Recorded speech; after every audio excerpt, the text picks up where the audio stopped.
So let's see what is going to happen. Ready to race board on, green light and go. Good start then from Constantine off the middle of the front row. Not bad at all there for Steve Brown as they go nearly side by side into the first corner. Constantine with the overcut and with the advantage, squeezing Brown towards the apex there, not giving him a lot of room, running a bit wide through the second part then of the corner, and Brown goes Joker then at the start of the first lap. So Brown going into the Joker and deciding to try and run his own race because, of course, there's not as much traffic out there on the circuit. Only 3 cars in this semi-final. That could prove to be a bit of an inspired decision then for the 1, 2, 3, because he can just run his own race here now and just keep himself controlled and comfortable and pretty calm out there on track. So down in towards the hairpin bend we go with the race leader of Tom Constantine.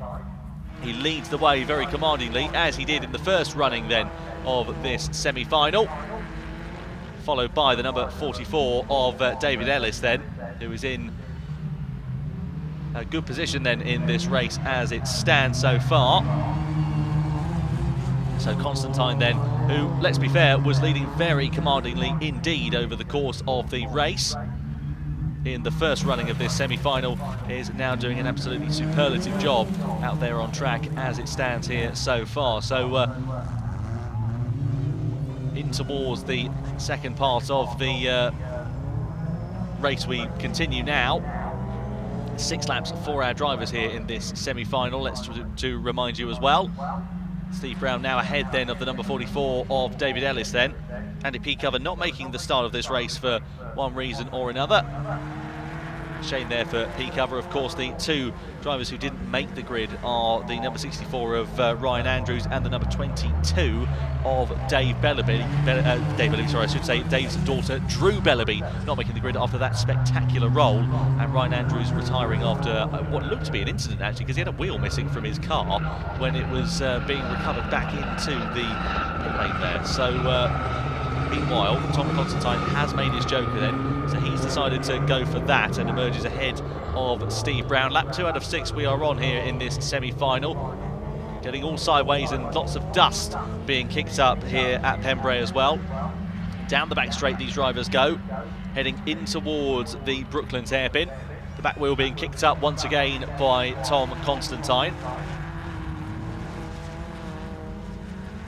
Coming through to start another lap. Dave Bellaby leading the championship going into this round, followed by David Ellis actually as well. So this is a real opportunity because, of course, Dave is not racing here this weekend in Pembrey, for Ellis to take over at the front of the BMW Mini standings in the 5 Nations British Rallycross Championship.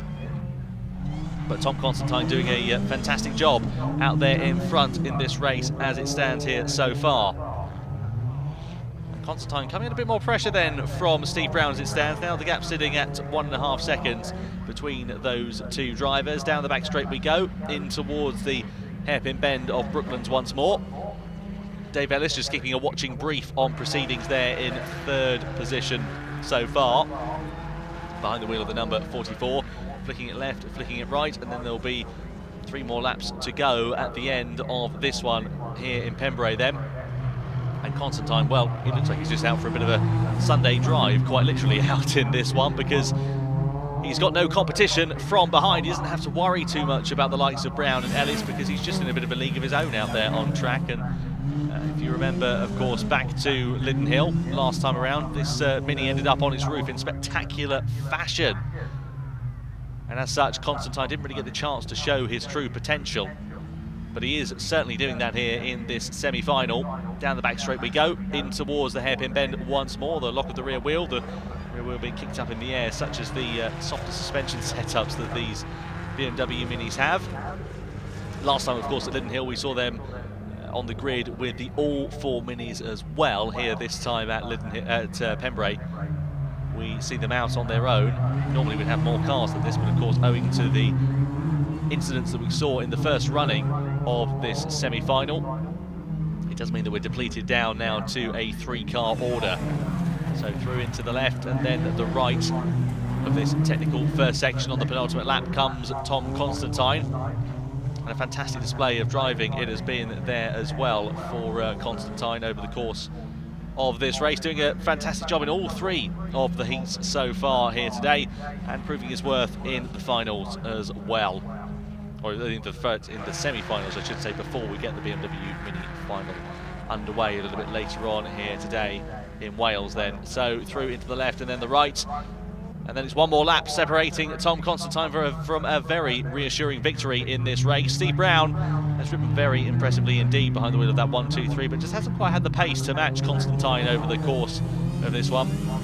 And I do wonder what Brown is going to be thinking at the end of this. I wonder if he's going to be going into tomorrow, wondering what more he's going to be able to do, really, to try and overthrow the likes of Constantine and Sayer, of course, who've been competing in the other semi-finals, all looking very quick, respectively, there.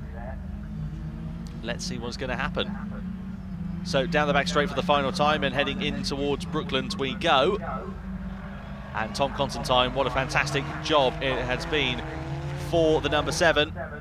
Hugely impressive drive from him as he comes across the checkered flag and wins the second running of the first semi-final for the BMW Minis, ahead of Steve Brown and ahead of the number 44 of David Ellis. So that does bring an end finally to the first semi-final. We've had 3 different runnings of it here today at Pembrey, and it's Tom Constantine from Brown from Ellis who takes the checkered flag.